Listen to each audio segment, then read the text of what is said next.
एकंदर आता एक 5 वर्ष त्याचं काम केल्यावर तुम्हाला काय वाटतं, समाधानकारक आहे का कसं? मी अजून अवलोकन केलेलं नाही, अवलोकन केल्यावर सांगेल. आमदार साहेब, आता गेस्ट हाऊसचा 10 कोटी रुपये गेस्ट हाऊस करणार आहे, पण मला माहिती आहे की PWDच्या थ्रू होणार आहे, जुन्नर नगरपालिकेच्या हद्दीत असून. असं आपल्या शहरामध्ये पहिल्यांदाच होतं शामराव की नगरपालिकेच्या हद्दीत PWD काम करते. जसं बोलणेरमध्ये आता 4 कोटी रुपयाचं काम करते. नगरपालिकेकडे बांधकाम विभाग आणि त्याच्याचे भरपूर सारे अधिकारी आणि तिथे कर्मचारी असताना सुद्धा PWD काम का करतं असं लोकांमध्ये चर्चा आहे. त्याच्यात दुसरी अडचण अशी होती की तिथे लाईटी तुटल्या, वायर तुटल्या, तर ते नगरपालिकेकडे बोर्ड दाखवतात आणि PWD काम करते, नगरपालिका दुरुस्ती करते किंवा देखभाल करते, मग ती अडचण होते. मग असं का केलं जातं बोर्ड किंवा हे नगरपालिकेचं बांधकाम विभाग किंवा नगरपालिका सक्षम नाही का असं लोकांमध्ये चर्चा आहे. असा काय विषय नाही आहे.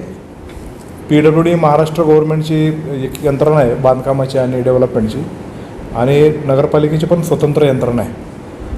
तर नगरपालिकेच्या अखत्यारीत नगरपालिकेनेच काम करावं असा काही नियम नाही आहे किंवा अकार्यक्षम आहे असं पण म्हणणार नाही. पण एकत्रित चर्चा करून बिल्डिंग कन्स्ट्रक्शनची हातोटी ही PWDची अत्यंत चांगली आहे. त्याची डिझायनिंग करून त्याचं एक्झिक्युशन करण्याची प्रॉपर सिस्टम PWDकडं अत्यंत चांगली आहे. आणि म्हणून PWDकडं ते नगरपालिकेसाठी आपण 10 कोटी रुपयाचे रस्ते जे कामं मंजूर केले त्याच्यातले 6.5 कोटी रुपये आपण तिकडे खर्च करतो आहे, आणि उर्वरित 3.5 कोटी जे रस्त्याला त्याला लागत होते ते 10 कोटी एकत्रित आल्यामुळं ते पूर्णच्या पूर्ण 10 कोटी PWD एजन्सी आपण दिलेली आहे. कारण हे पण काम चांगले व्हावे त्याच्याकडे दिले. असं जरी असलं, नगरपालिकेला जरी समजा आता शिवसेनेचे नगराध्यक्ष होते, पण कामाच्या बाबतीत आम्ही कोऑर्डिनेशन ठेवून पुढं चालण्याची भूमिका आमची आत्तापर्यंत राहिली आहे आणि पुढं पण तसं कोऑर्डिनेशन ठेवून आपलं काम करायचं आहे. राहिला स्ट्रीट लाईटचा विषय, रस्ता रुंद झाल्यामुळं काही ठिकाणी स्ट्रीट लाईट्समध्ये आलेत, तिथं शिफ्टिंगचं लवकर आपण काम करून टाकू. त्याच्यामध्ये बोर्ड दाखवादाखी काय होणार नाही, कारण आम्ही सगळे एकत्र आहेत. मग आम्ही काय एकमेकाला बोर्ड दाखवायचं नाही असं ठरवलं आहे. बरोबर ना? हो ना. हां, मग आम्ही एकत्रित काम. हां, तिथं नगरपालिकेवर प्रशासक असल्यामुळं काही मर्यादा त्यांना आहे, मला आहेत. मी जरी तालुक्याचा आमदार असलो तरी मी काही सगळ्याच गोष्टी काही बघू शकत नाही. मला पण लोकांची, माझ्या सगळ्या मित्रपरिवारांची गरज असणार आहे. महाविकास आघाडीचं सरकार आहे, या सगळ्या गोष्टी जुळून आणण्यासाठी पण खूप आम्हाला कष्ट मेहनत घ्यावी लागली. निमंत्रण द्यायला शामराव माझ्यावर आले तर शामरावला काय तोंड द्यावं लागलं हे मला माहीत आहे. पण जे सत्य आहे ते सत्यच असतं, ते काय लपत नसतं. तुम्ही स्पष्ट का बोलत म्हणून पुढं हां स्पष्ट का बोलत नाही? अहो, स्पष्ट म्हणजे आता कसं आहे, इथं 2 प्रमुख पक्ष आहे, शिवसेना आणि राष्ट्रवादी. त्यांच्यात संघर्ष आहे की नाही?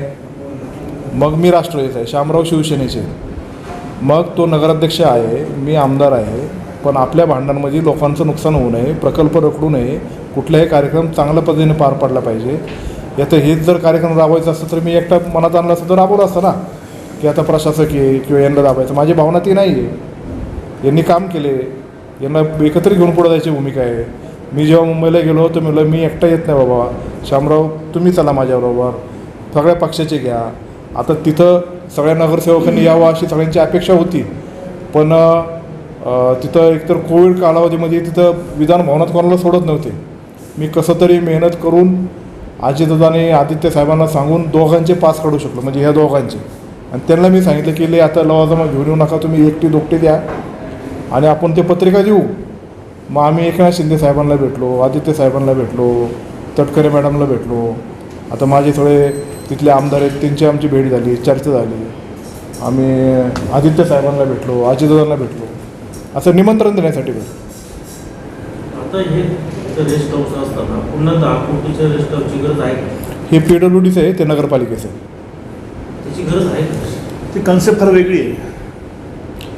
ते हां, कन्सेप्ट म्हणजे जसे MPDCचे जसे रिसॉर्ट वगैरे असतात त्या पद्धतीचं त्या ठिकाणी एकदम सुंदर असं एक रिसॉर्ट टाईप आपण या ठिकाणी बांधणार आहोत, जेणेकरून ते बांधा वापरा असं देऊन आपण पुढे चालवलं देऊ शकतो. तिथं ऑडिटोरियम होणार आहे मोठं.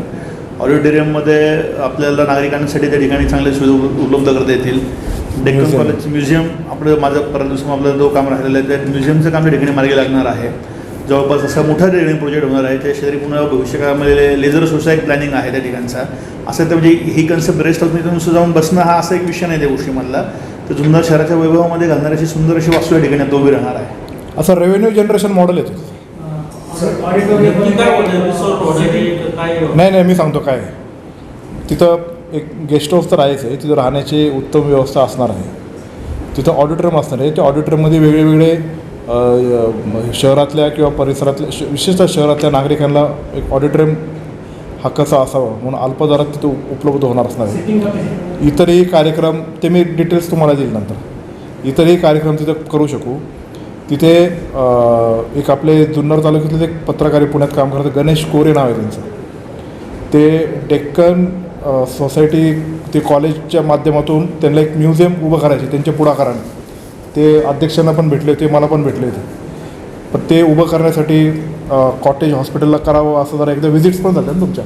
काम पण सुरू आहे. हां, पण आता ते त्यांचे जे म्युझियम त्यांना ते तयार करायचे, त्यांच्या वस्तूच्या दृष्टिकोनातून म्युझियम कसं असावं म्हणून एक वेगळं तिथे म्युझियम काय करतो, म्हणजे लोकांचा फुटफॉल वाढेल, हे वाढेल. आणि ते डेक्कन कॉलेज गणेश कोरेंच्या पुढाकारामुळं तिथं जर आपल्याला एवढी मदत करतात आहे आणि ते खूपच सुंदर आणि खूपच लोक तिथं आकर्षित होतील अशा प्रकारचं ते म्युझियम आपण तिथं तयार करतो. म्हणून आधी पण गेस्ट हाऊस होतंच नगरपालिकेचं, नाही असं नाही, ते जरा कालांतराने जीर्ण झालं होतं. मग आता आपल्याला नवीन काहीतरी करताना महाविकास आघाडी सरकार आणि विशेषतः अजितदादा आणि एकनाथ शिंदे तर आपल्याला पैसे देत आहेत.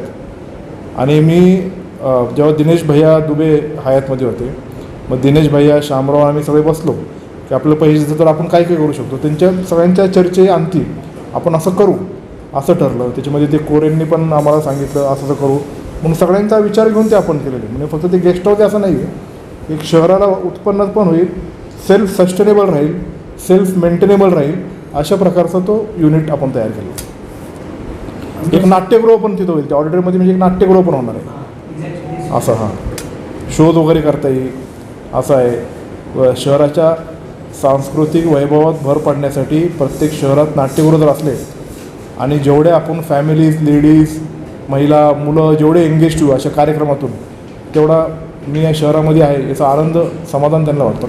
तसंच ते शिवसंस्कार सृष्टीमध्ये पण होणार होतं ना. शिवसंस्कार सृष्टी हा वेगळा भाग. तिकडं छत्रपती शिवाजी महाराजांवर जे संस्कार झाले आणि छत्रपती शिवाजी महाराजांनी जे रयतेवर संस्कार केलेत त्याचं दर्शन करणारी ती शिवसंस्कार सृष्टी आहे. आणि ती फक्त दर्शन घडवणारी नाही आहे, तर त्या दृष्टिकोनातून प्रशिक्षण देणारी पण आहे. म्हणजे काय, मुलांना वेगळे येत आहे, लाठीकाठी, दानपट्टे हे तर आहेतच, पण संस्काराचे धडे छत्रपती शिवाजी महाराजांनी काय दिले होते ते देणार आहे. छत्रपती शिवाजी महाराजांनी फायनान्स किंवा अकाउंट्समध्ये कसं काम केलं त्याचं ट्रेनिंग कॉर्पोरेट सेक्टरला देणार आहे. पर्सनॅलिटी डेव्हलपमेंट करताना छत्रपती शिवाजी महाराजांचा विचार कसा होता ते देणार आहे. एखाद्या प्रसंगाला सामोरे जात असताना छत्रपती शिवाजी महाराज काय विचार करत होते त्याची शिकवण देणार आहे. म्हणून ते फक्त एकाच क्षेत्रासाठी लागू नाही, कुठल्याही क्षेत्रामध्ये छत्रपती शिवाजी महाराजांचा आचार आणि विचार आपण अंगीकारलं तर यश प्राप्त केल्याशिवाय राहत नाही असं जगाने मान्य केलं आहे. म्हणून ती शिवसंस्कार सृष्टी आहे आणि याचं डिझायनिंग सगळं डॉक्टर अमोल कोल्हेंनी केलेलं आहे आणि अत्यंत सुंदर आहे. ते डिझाईन आपण जनतेच्या समोर आणणार होतं, पण अद्याप आणतो आणायचं आहे. मी वारंवार बोललेलो आहे. हा कार्यक्रम झाला तर संदीपराव तुम्ही मला आठवण करून द्या. 1 तारीख आपण फिक्स करून सगळ्यांच्या सोयीने, जे आता लग्न यात्रा पण खूप चालल्या आहेत, लग्न यात्रा एक चांगली तारीख बघून खासदार साहेबांची वेळ घेऊन एक चांगल्या मोठ्या हॉलमध्ये त्याचं प्रेझेंटेशन देऊ आपण. जुन्नर तालुक्याच्या अनेक गावात पाणी टंचाईच्या झाडा आतापासून बसायला सुरुवात झालेली आहे. अजून देखील टँकर सुरू झालेले नाही. ज्या तालुक्यामध्ये जिथे जिथं टँकरची आवश्यकता आहे त्याचं रेकॉर्ड महसूल विभाग आणि पंचायत समिती विभागाने काढलेलं आहे. प्रथम जिथं जिथं टँकर पाहिजे होते असे कोपरे, मांडवे, जांभूळशी, आलमे आणि अजून एक गाव आहे कुठेतरी, त्या ठिकाणी टँकर चालू केलेले आहेत. आणि हे फेज वाईज आहेत, एकदा इकडं एकदा तिकडं. थोडंसं लेट झालं असेल तरी हे मला मान्य आहे, पण जिथे जिथे टँकर्स पुरवायचे, आता समजा मुथळण्याला द्यायचं आहे, आण्याच्या नवलेवाडीला द्यायचं आहे, त्याचे टँकरचे ऑर्डर्स आम्ही काढले आहेत. ते 1-2 दिवसात टँकर तिकडे जातात. खासदारांनी जे गाव दत्तक घेतलेले तेच गावामध्ये पाणी टंचाईला कोपरे, मांडवे, जांभूळशीला अनेक वर्षापासून पाणी टंचाई आहे. तिथली जॉग्राफिकल कंडिशन अशी असल्यामुळे तिथं पाणी राहत नाही. तिथं मांडवी बंधारा आम्हाला निर्माण करायचा आहे. मांडवी बंधाऱ्यासाठी प्रयत्न वल्लभशेठ बिनके साहेबांच्या कालावधीपासून चालू होता, पण कुकडी खोऱ्याचं वॉटर अकाउंटेबिलिटी संपल्यामुळं तिथे बंधारा बांधायला परवानगी मिळत नाही. म्हणजे पाणी उपलब्धतेचा दाखला कुकडी खोऱ्यातला आपल्याला मेरी संस्था किंवा SLTC संस्था देत नाही आहे, त्याच्यामुळं तिथं होत नाही आहे. म्हणून पाणी उपलब्ध कसं करायचं हे मी जाहीर सांगत नाही, पण पाणी उपलब्धच्या प्रोसेसमध्ये आम्ही आहे. त्याचं काम माझ्या अंदाजे या दिवाळीपर्यंत पूर्ण होईल. ते झाल्यानंतर तिथे एक चांगला 20 MCFTचा बंधारा आपण चांगला करतो आहे की जेणेकरून त्याच 3 गावांना नाही तर पुढच्या गावांना पण त्याचा फायदा होईल. अशा प्रकारचा बंधारा आपण तिथं बांधतो आहे. पण तरीसुद्धा जांभूळशीची एक पुढची वाडी आहे, तिथे जर्मन टेक्नॉलॉजीच्या टँक तयार केलेले आहे. तिथं लाखो लिटर पाणी साचतं ग्रॅव्हिटीनीच, आणि ग्रॅव्हिटीने जातं तिकडं, वीज नाही काही नाही. अशा टेक्नॉलॉजीच्या अजून 3 टँक्स आपण तिथं करतो. आमदार साहेब, मागाशी आपण बोलले की जेव्हा नगराध्यक्ष आणि नगरसेवकांना घेऊन तुम्ही आदित्य ठाकरे, अजितदादा पवार यांना भेटायला गेले तेव्हा त्यांना त्रास झाला. आपल्याच पक्षाचे गटनेते जुन्नर शहरातील यांनी पण त्यांच्यावर टीका केली की यांना काय समजते का आता माझी झालेली, याच्यावर काय सांगणार तुम्ही? कोण गटनेता म्हणजे कोण? फिरोज पाटील साहेबांनी बोललेले. ते काय वेगळ्या दृष्टिकोनातून बोलले असतील, पण आता हे कार्यक्रम जर आपल्याला पार पडायचा असेल तर सर्वांना एकत्रित घेऊनच जाणं पुढं गरजेचं. ते असं वेगळ्या पद्धतीने का बोलतात? तर ते का बोलले मी त्यांच्यावर चर्चा केल्यावर उत्तर देईल. मला माहीत नाही का बोलले, ते त्यांनाच विचारतो. सर, धरणातलं पाणी येतं हळूहळू थोडं कमी होतं ना. आपल्याला गाळ काढण्यासंदर्भात आपण मागे मंत्री मोदींना आपण बोलले होते, तुमच्या तरीनं जो पाठपुरावा पण केला होता. तर आता जर आपण त्याची सुरुवात केली आता तर आपल्याला धरणामध्ये नियामक मंडळाची बैठक घेऊन त्याच्यातून निर्णय करणं आपल्याला अपेक्षित होतं. नियामक मंडळाची बैठक व्हावी म्हणून त्याच्यासाठी तुम्ही पण मागणी केली, आपण पण पत्र दिलं. त्याच्यानंतर त्यांच्या अधिकाऱ्याकडून त्यांनी माहिती घेतल्यानंतर कोर्टाने धरणातले गाळ काढण्यासाठी स्टे दिलेला आहे. तो कोर्टाने स्टे याच्याकरता दिला की काही धरणांमध्ये गाळ काढण्याच्या नावाखाली प्रचंड वाळू उपसा झाली आणि त्याच्यामुळं ती तक्रार केली आणि गौण खनिज झाल्यामुळं ते कोर्टाने स्टे दिला. पण आपले सगळे धरणं ॲट सोर्स आहे, उगमस्थानी आपले धरण आहे. जसं उजनी उगमस्थानी नाही, आपले धरणं उगमस्थानी असल्यामुळं आपल्याकडं वाळू नाही, आपल्याकडं प्रचंड प्रमाणामध्ये माती आहे असं आपण त्यांच्या निदर्शनास आणून दिलं. आणि नियामक मंडळाने असा निर्णय घ्यावा आणि आमच्या धरणातले गाळ काढण्यासाठी परवानगी द्यावी अशी त्यांच्याकडे मागणी केली होती. पण कोर्टात असल्यामुळं सेक्रेटरीने असं सांगितलं की ही गोष्ट आपण कोर्टात मांडायला लागेल आणि कोर्टने निदान या 5-6 धरणांपैकी किंवा सह्याद्रीच्या रांगांमधल्या गाळ काढण्यासाठी कोर्टाकडूनच परवानगी घ्यायला लागेल, कारण कोर्टने त्याला स्टे दिलेला आहे. पाझर तलाव आणि काय जुन्नर तालुक्यामध्ये यामध्ये टँक सुद्धा आहे, त्याच्यामध्ये देखील माती उपसा करायला, गाळ काढायला परवानगी मिळत नाही. जर 250 हेक्टरपेक्षा कमी जर ओढीचा खाली असेल तरच त्याच्यामधूनच काढायला परवानगी, त्याच्यापेक्षा जे समजा जास्त आहे त्याच्यातून परवानगी मिळत नाही. यावर तुम्ही काय करणार? नाही, जे मी तेच सांगितले, जे छोटे तलाव आहेत त्याच्यातली माती काढण्यासाठी जी परवानगी आहे आणि जिथं जिथं असे माती काढण्यासारखे साईट्स असतील त्याची तहसीलदार आणि कलेक्टरकडे त्याची परवानगी घ्यायला लागते. म्हणजे परवानगी आहे पण त्याला मान्यता त्या घ्यायला लागते आणि ती घेतल्यानंतर आपण काढू शकतो. अशा ठिकाणचे जिथले काढायचे आहेत तिथले आम्ही विशेषतः घंगाळदाराचं हे केलं होतं. पण ते काढायचं म्हटल्यानंतर त्याला ते एजन्सीज फॉर्म करावं लागतील आणि त्यांनी ते माती काढून न्यायचे. अशा त्याच्या प्रकारचं ते प्रोसिजरल पार्टमध्ये ते अडकलेलं आहे. आमची ती मागणी आहे आणि यदा कदाचित त्या मागणीला 8-10 दिवसामध्ये यश येणं अपेक्षित आहे. किंवा आता ते कसं पण होतं कुठलं भिवंडीचं असेल, गंगाधरचं असेल, अनेक ठिकाणी उच्चील आहे. उच्चील आहे. परंतु त्यांचं असं म्हणजे समजावून करायचं तर ते GR आहे 250 हेक्टरपेक्षा जर कमी असेल त्यातूनच माती काढायची, त्याच्यापेक्षा जास्त असेल तर माती काढायला परवानगी नाही. मग तो 250 हेक्टरपेक्षा कमीच असेल असं मला वाटतं. नाही जास्त. हा, मग हे कोर्टने स्टे केलेलं आहे. ते सरकारचा GR आहे शासनाचा. याबाबत तुम्ही जर त्याच्यामध्ये काही केलं तर नाही, ते मी सांगतो, प्रत्येक धरणातून माती काढावी आणि ते धरण साठा वाढवावा असं सरकारचं धोरण आहे. पण त्यांनी काय केले, मग 2 कॅटेगरीज केले, एक छोटे धरण आणि मोठे धरण. पण आता कोर्टने स्टे आणलेला आहे आणि तो कोर्टने स्टे आणलेला आहे तो जे छोट्या धरणावर नाही आणला पण मोठ्या धरणावर तो आलेला आहे. आणि त्या मोठ्या धरणाच्या कॅटेगरीमध्ये जर ते आले असतील तर मग नाही होऊ शकत. पद्मावती तलावाचं सुशोभीकरणाचं काय किती निधी आहे? पद्मावती तलावाला सुशोभीकरणासाठी काही निधी आलेला नाही असं माझ्या माहितीनुसार. कुंभार तलावासाठी आम्ही आता आणतोय. तो केंद्राचा 1 कोटी निधी आला तर तो रिटर्न कसा केला आला होता का? तर मला नव्हता. कल्पना नाही त्याच्यावरती. नव्हता. केंद्राचा 1 कोटी निधी आला. पद्मावती तलावावर जास्त 1 रुपये पण पद्मावती नाही देणार. तलावाचा फक्त DPR 15 कोटी रुपयाचं सबमिट केलेलं आहे. तरी यांच्या पूर्वीच्या बॉडीनी त्याच्यानंतर त्याच्यात फक्त DPR सबमिट झालेलं आहे. त्याच्या पुढं काही झालेलं नाही, पैसे नाही. अशा अनेक गोष्टी आहेत. अशा नुसते ते घोषणा नाही, या पुरे सरांचा होता ते पैसे प्रश्न पुरे सरांनी मला सांगितलं होतं हा विषय. ते नाही, असं तर नका. स्टुडंटचं नाव सांगितलं त्यांनी सांगितलं. प्रश्न चांगला आहे, पण क्लॅरिटी पण व्हायला पाहिजे ना ते. पांडे साहेब आता या 5 वर्ष कालावधीमध्ये आमदार साहेबांना कसं सहकार्य भेटलं, चांगलं सहकार्य भेटलं नगरपालिकेला. आणि मी आत्ता आमदार झालो. हा, त्याच्या पण आता या आधी 2 ते 2.5 वर्षामध्ये काय तुमचा अनुभव आहे? सहकार्य आहे, कसं आहे? सहकार्य आहे ना आमदार साहेबांनी. शेवटी जे लोकप्रतिनिधी असतात ज्या भागात आपण असतो त्या पद्धतीने त्या गोष्टीचं सहकार्य करणं संस्थांसाठी नागरिकांसाठी ते आपलं कर्तव्य असं सेवे मंडळी कर्तव्य पार पडतं व्यवस्थितरित्या. ज्याप्रमाणे माझे आमदार शरददादा सोनवणे आमदार असताना सहकार्य होतं तसंच आहे का? असं हो हो आहे ना सहकार्य. सर 14 कोटी रुपये उतूरच्या रुग्णालयाला आले आणि अशी माहिती मिळते की जुन्नर तालुक्यातलं उपजिल्हा रुग्णालय नारायणगाव येथे होत आहे असं माहिती आहे. नाही, नाही, हे चुकीच्या गोष्टी सगळीकडे पसरवत जातात की इकडचं तिकडं नेतात.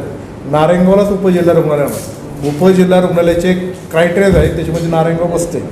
नारायणगावला 4-5 एकर जागा आहे. जुन्नरच्या ग्रामीण रुग्णालयाच्या आधीपासूनचं ग्रामीण रुग्णालय तिकडं उपजिल्हा रुग्णालयाच्या दृष्टिकोनातून येण्यासाठी बेनके साहेबांपासून ते प्रपोजल होतं. आपण जुन्नरचं पण जे 30 बेडेड आहे ते 60 बेडेड करतो आहे. पण पहिलं आता ओतूरचं ग्रामीण रुग्णालय केलं आहे. आता 100 बेडेड नारायणगाव करतो आहे आणि त्याचं पैसे आल्यानंतर मी जुन्नरच्या 60 बेडेडला पैसे आणणार. नारायणगाव म्हणून सगळं कसं अंतर जवळ येत असतं. म्हणजे इथून ग्रामीण भागातून जर जायचं असेल पेशंटला नारायणगाव 60-70 किलोमीटर पेशंट असतो. उपजिल्हा रुग्णालय म्हणजे ते बऱ्यापैकी ट्रॉमा केअर युनिट म्हणून ट्रीट करतात आणि हायवे लगत तिथं असल्यामुळं तिथं ट्रॉमा केअरसाठी जास्त प्राधान्य द्यावं असं त्याच्यामध्ये आलेलं आहे. ते बेनके साहेबांच्या कालावधीचे डॉक्युमेंट्स वाचले त्याच्यामध्ये आले. आता आपण ते एक्सपेडाईज करून ते करतो. पण आपण ते जर रुग्णालय जुन्नरमध्ये घेतलं तुमचं, हां, तुम्ही जर प्रयत्न केले करणार ना. तेच रुग्णालय जर जुन्नरमध्ये झालं तर अनेक लोकांचा फायदा होईल. नाही नाही, मी परत तेच सांगतोय, उपजिल्हा रुग्णालय जिथं होतात ना ते as a trauma care unit म्हणून ट्रीट करतात. ट्रॉमा केअर युनिट म्हणजे अत्यंत भयानक झालेल्या ॲक्सिडेंटमध्ये उपचार घेण्यासाठी ते रुग्णालय तेवढ्या ताकदीचं इन्फ्रास्ट्रक्चरयुक्त उपलब्ध व्हायला पाहिजे. तशा प्रकारचं त्या नारायणगावची साईट हायवेच्या नजदीक असल्यामुळं ती साईट आपल्याला बसती त्या क्रायटेरियाजमुळं. म्हणून मी जुन्नरचं करायचं नाही असं मी म्हणत नाही. जे काय आता हॉस्पिटल उभं आहे ते वल्लभशेठ बेनके साहेबांनी उभं केले. ते भविष्यात आता आपल्याला मोठं करायचं आहे. त्याच्या दृष्टिकोनातून मी तिथं ऑक्सिजन प्लांट पण आणलेला आहे. आत्ता ते 30 का 40 बेड हॉस्पिटल आहेत आणि ते 200 बेड जरी झालं तरी तेवढ्या ताकदीचा ऑक्सिजन प्लांट तिथं आणला आहे. नारायणगावला ऑक्सिजन प्लांट आणलेला आहे. शिरोली बुद्रुकला ऑक्सिजन प्लांट आणला आहे. म्हणून आरोग्याच्या बाबतीत आपण उतुरचं केलं. 1 PHC आता मला वाटतं पल्लावाडीला करतो आहे. अजून 3 उप आरोग्य केंद्र करतो आहे. नारायणगावचं उपजिल्हा रुग्णालय करतो आहे आणि याचा दर्जा वाढ करणार आहे. कशाची? जुन्नरची. असं आहे. पण आता नारायणगावचे एकदा आले का मग मी त्याच्या मागा लागतो. आता हे आले हे आणणार, हे आलं तर मग ते करू. आमच्या आदिवासी भागामध्ये महाविद्यालय नाही आहे आणि मुलांना शाळेसाठी जुन्नरला यावं लागतं, लांब यावं लागतं. यामुळं अनेक मुलींना शिक्षण देखील पूर्ण करता येत नाही. जर आमच्या परिसरामध्ये तुम्ही असं कॉलेज वगैरे का आणत नाही? हे का आणत असं नाही, पण करतो ना बाबा. करू का आणत नाही असं कसं काय प्रश्न? म्हणजे मी आणत नाही असं नाही, पण करू. आता आदिवासी विभागाचे 2 हॉस्टेल्स मी आणले, बॉईज आणि गर्ल्स. आणले का नाही आणले? हां, आधीपासून पण आदिवासी प्रबोधनी वल्लभशेठ बेनके साहेब पिचड साहेब मंत्री असले तेव्हा आपण आलो. म्हणजे आदिवासी विभागाच्या कल्याणासाठी 6 आश्रमशाळे, प्रत्येक शाळेला 7-7 कोटीची. आदिवासी हॉस्पिटल वल्लभ शाळा बेनके साहेबांनी केल्या का नाही केल्या? म्हणून एक फेज वाईज आहे, त्यांनी पाया रचलेला आहे. ते आपण पुढं करू. जे महाविद्यालय चालले ते काही खाजगी संस्थांच्या अनुदानित तत्वावर थोडं चालू आहे. त्यांना शासनाने सपोर्ट केल्याशिवाय ते मोठं होणार नाही. म्हणून हे जे काय महाविद्यालय करायचा तुमचा जो मानस आहे तो आपण करू, पण त्याच्यावर डिस्कशन, शासनावर त्यांचे काय निकष अटी आहे, खासदार साहेबांची मदत घेऊ. असं करून करू ना. सेंट्रल कुठले गव्हर्नमेंट असेल ना, आरोग्य आणि एज्युकेशन आणि पिण्याचं पाणी आणि सॅनिटायझेशन याच्यासाठी खूप इम्पॉर्टन्स देतात, खूप महत्त्व देतात. आणि म्हणून शिक्षणाची आदिवासी भागातली जर अशी संकल्पना असेल तिथे निश्चित प्रकारे राबवली जाईल. नाही करणार असं नाही. सिव्हिल सर्व्हिसेसच्या संदर्भात जे काही आपण अभ्यासिका करतोय त्याचं नेमकं एक्झिक्युशन कसं होणार? 1.25 कोटी रुपयाचं इन्फ्रास्ट्रक्चर युक्त ती अभ्यासिका उभी राहणार आहे. ती अभ्यासिका उभी राहत असताना त्याचं टेंडर आणि वर्क ऑर्डर प्रोसेसमध्ये कलेक्टर साहेब एक मिटिंग घेणार आहेत. आणि those who are interested to run this अभ्यासिका अशा संस्थांना ते बोलवणार आहे. त्या संस्था किती ताकदीच्या आहेत, आत्तापर्यंत त्यांनी किती काम केलं आहे, ते कितपत डिलिव्हर करू शकतात याच्या बाबतीत कलेक्टरांच्या अध्यक्षतेखाली ती मिटिंग होईल आणि त्या संस्थेच्या ताब्यात ते देणार आहे. ती संस्थेने ते चालवत असताना त्यांनी काय अटी पाळल्या गेल्या पाहिजे, काय दराने मुलांना शिकवलं पाहिजे, काही दराने कुठल्या समजा कास्ट असेल किंवा पोवर्टी लेवलची व्याख्या असेल त्याच्यामध्ये त्यांना किती दरा शिकावं आणि इतर विद्यार्थ्यांना किती दरा शिकावे त्याची एक नियमावली ठरणार आहे. आणि त्या दृष्टिकोनातून निश्चितच गोरगरीब लोकांच्या मुलांना त्या अभ्यासिकेचा खूप फायदा होणार आहे. त्याच्यामध्ये government run training sessions weekly monthly असे प्रोग्राम तिथं रन होणार आहे की ज्याच्यामधून अधिकचे स्पर्धा परीक्षेमध्ये आपली मुलं सहभागी होतील, त्यांना ती मदत होईल. अशा प्रकारची ती अभ्यासिका असणार. अभिनंदन तुमचे काय आदिवासीचा जो निधी येतो तो जुन्नरमध्येच का, आदिवासी भागात का नाही? नाही, आता आदिवासी विभागाचं हॉस्टेल आपण ते केलेलं आहे. ती अभ्यासिका आदिवासी लोकांबरोबर इतर गरीब लोकांना पण आहे. अभ्यासिकेचं हॉस्टेल्स म्हटलं तर इथं सरकारी जमिनी जुन्नर तालुक्यात कुठं कुठं उपलब्ध आहेत आणि कुठं हॉस्टेल केल्यानंतर ते अधिकचं सोयीचं आहे.